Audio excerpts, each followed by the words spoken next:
Hi, my name is Paul. I have created this video to demonstrate the use of Hive to load and transform data in HDFS and Hive. This presentation will address the questions in CA1 of big data platforms.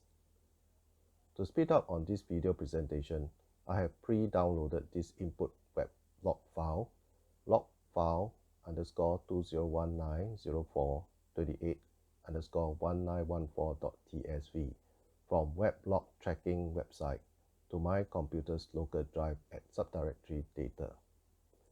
This file was transferred to Cloudera's BDP /CA1 subdirectory using WinSCP software installed on my computer.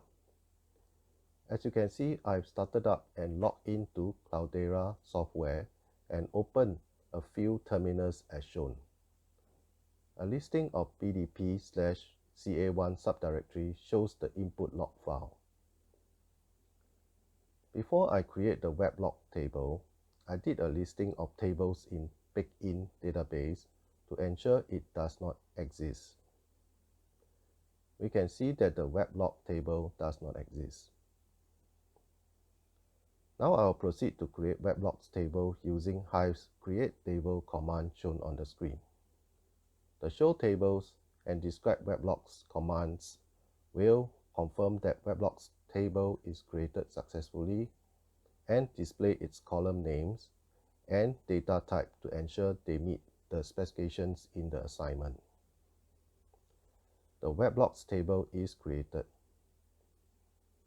After creating the weblogs table, I shall use the create temporary table and load data commands shown on the screen to create a temporary table weblogs temp to serve as an intermediate storage for raw data imported from input log file, and to import data as a single line string into weblogs temp table.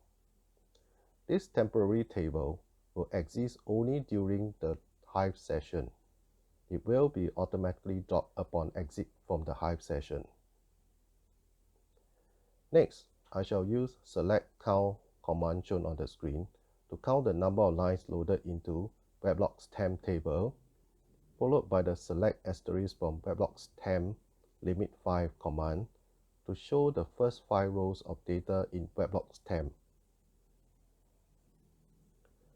The output result showed 967 rows of data loaded and displayed the first 5 rows of data in weblogs temp table.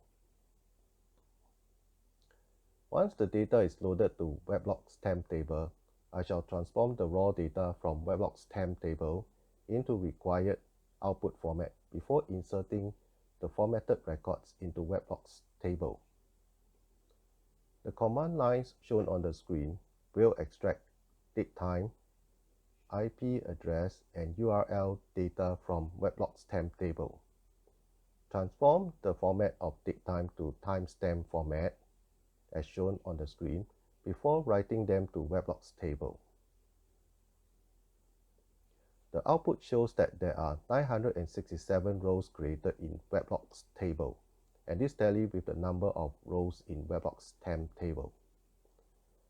To verify that the data from the input log file has been correctly transformed and stored in the weblogs table, I went on to use Cloudera Hive editor to list the data in weblogs table using SQL select statement as shown. Observe that the data in I_datetime is of required timestamp format.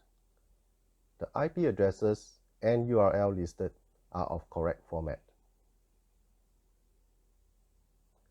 Scrolling to the end of the data listing, the last record number shown is 967, which tallies with the number of rows imported.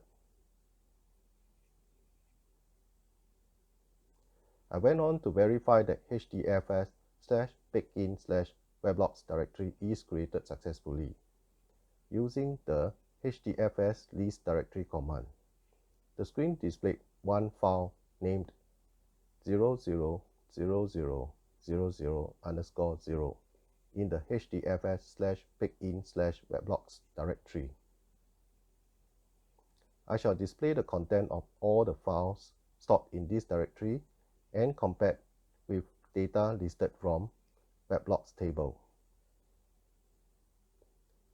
The listing on the screen shows that data from weblogs table is stored in the file in/bigin/weblogs hdfs directory.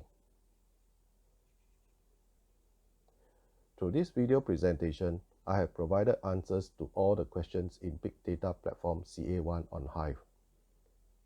Details of the output for this assignment can be found in section 3 of my documentation on Big Data Platform CA1.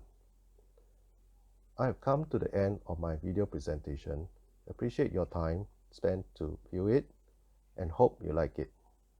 Have a good day and thank you.